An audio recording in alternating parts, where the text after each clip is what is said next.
ওই তোরা সবাই পড়া করে আইসস তো? স্যার কিন্তু গত ক্লাসে কইছে যে পড়া করে না আসবে তারে মাইরা কিন্তু একেবারে সরিষা ভর্তা বানাইব। তুই ভুল শুনছস। স্যার কইছিল যে পড়া করে না আসবে তারে একেবারে আম ভর্তা করে ছাড়বে। আমার যে কি হবে রে, কালকে তো বক মারতে গিয়া পুকুরে কাছার থেকে পইরা গিয়া হাত ভাঙে ফেলাইছি। আমি তো পড়তেই পারি নাই। আমার কোনো চাপ নেই, আমি পড়া কইরাই এসেছি। দুঃখের সময় হাসির কথা বলিস না রে পটু। তুই পড়া কইরাই এসেছিস, এটা তো একটা হাসির কথা হয়ে গেল রে। দেখ, স্যার আসুক, তাইলেই প্রমাণ পাবি পড়া কইরা আইছি নাকি না কইরা আইছি। এই চুপ চুপ, স্যার আইতাছে, সবাই দাঁড়া।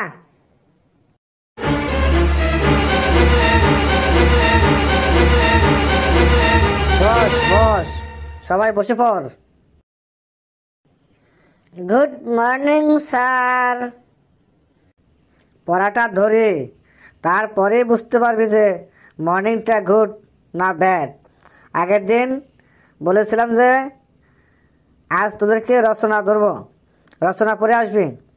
পড়ে এসেছিস তো সবাই? দিদি নাম্বার ওয়ান, দিদি নাম্বার ওয়ান। কিরে পেছি, তুই দিদি নাম্বার ওয়ান, দিদি নাম্বার ওয়ান কইতাছস কেন? স্যার, দিদি নাম্বার ওয়ানে রচনারে দেখা যায়, তোর দিদি নাম্বার ওয়ান ছুটাচ্ছি আমি। স্যার, পেশি মনে হয় বাড়িতে সারাক্ষণ টিভি দেই খাই বেড়ায়, একটুও পড়া করে না। তুই পড়া করে আইসিস তো বাবা ফটো? হ্যাঁ স্যার, আমি পড়া কইরাই আইছি, পড়েও এসেছি, মুখস্থ করে এসেছি, কোনো চাপ নেই স্যার। বেশ বেশ, কোন রচনাটা ধরবো বলতো? কোনটা তুই ভালো করে পড়ে এসেছিস? স্যার, যেখান থেকে খুশি ধরুন, কোনো চাপ নেই, আমি সব রচনা পড়াই এসেছি।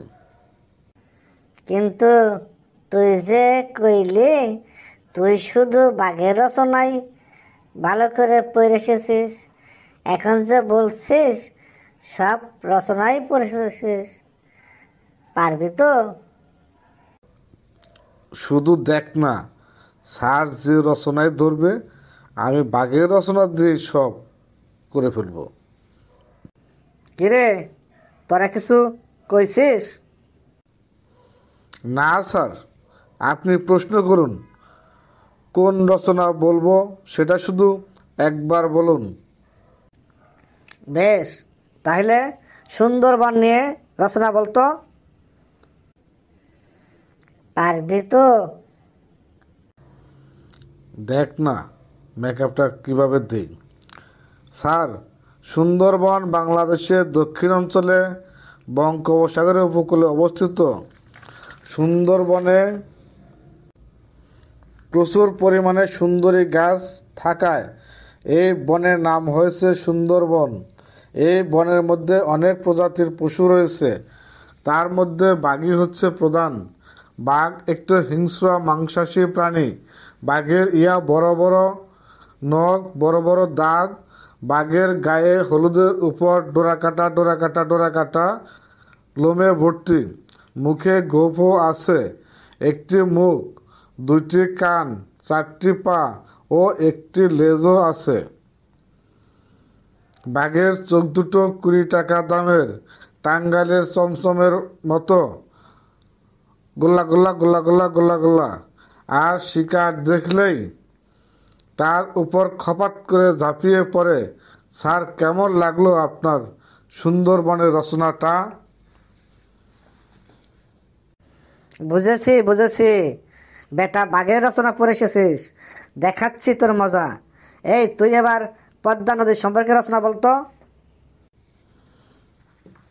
এটা খুব সহজ স্যার। পদ্মা নদী বাংলাদেশের সবথেকে দীর্ঘতম নদী। এটি হিমালয় পর্বতমালার গাঙ্গেয় হিমবাহ থেকে উৎপন্ন হয়ে বাংলাদেশের উপর দিয়ে প্রবাহিত হয়ে বঙ্গোপসাগরে পড়েছে। আর যেখানে পদ্মা নদী বঙ্গোপসাগরে মিশেছে আর তার উপকূলে আছে সুন্দরবন, আর সুন্দরবনে থাকে বাঘ। আর বাঘ একটা হিংস্র মাংসাশী প্রাণী। বাঘের বড় বড় নখ, বড় বড় দাঁত, বাঘের গায়ে হলুদের উপর ডোরাকাটা ডোরাকাটা ডোরাকাটা লোমে ভর্তি, মুখে গোঁফও আছে। বাঘের চোখ দুটো 20 টাকা দামের, টাঙ্গাইলের চমচমের মতো গোল্লা গোল্লা গোল্লা গোল্লা গোল্লা গোল্লা। আর শিকার দেখলেই বাঘ তার উপর খপাত করে ঝাঁপিয়ে পড়ে। স্যার, কেমন লাগলো আপনার এই পদ্মা নদীর উপর রচনাটা? এটা তো দেখছি মহা মুশকিল, সব জায়গাতেই বেটা বাঘ নিয়ে আসছে। স্যার, আর কিছু নিয়ে রচনা বলতে হবে, বলুন।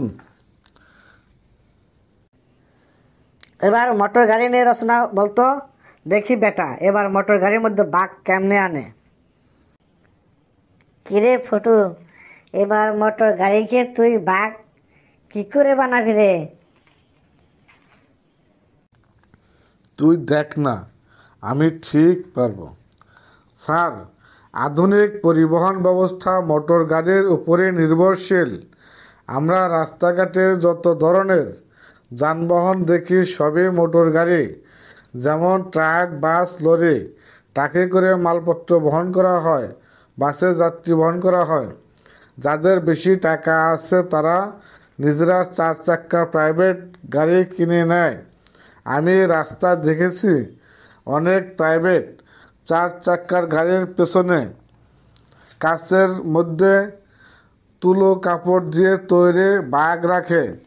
আর বাঘ একটা হিংস্র মাংসাশী প্রাণী। বাঘের বড় বড় নখ, বড় বড় দাঁত, বাঘের গায়ে হলুদের উপর ডোরাকাটা ডোরাকাটা লোমে ভর্তি, মুখে গোঁফও আছে। বাঘের একটি মুখ, 2টি কান, 4টি পা ও একটি লেজও আছে। বাঘের চোখ দুটো 20 টাকা দামের, টাঙ্গাইলের চমচমের মতো গোল্লা গোল্লা গোল্লা গোল্লা গোল্লা গোল্লা। আর শিকার দেখলেই তার উপর খপাত করে ঝাঁপিয়ে পড়ে। স্যার, কেমন লাগলো আপনার এই মোটর গাড়ির রচনাটা শুনে? এখানেও সেই বাঘ, বেটাকে কিছুতেই জব্দ করা যাচ্ছে না। এবার এমন একটা বিষয় নিয়ে রচনা বলতে বলবো, দেখি ও এবার বাঘ কি করে আনে।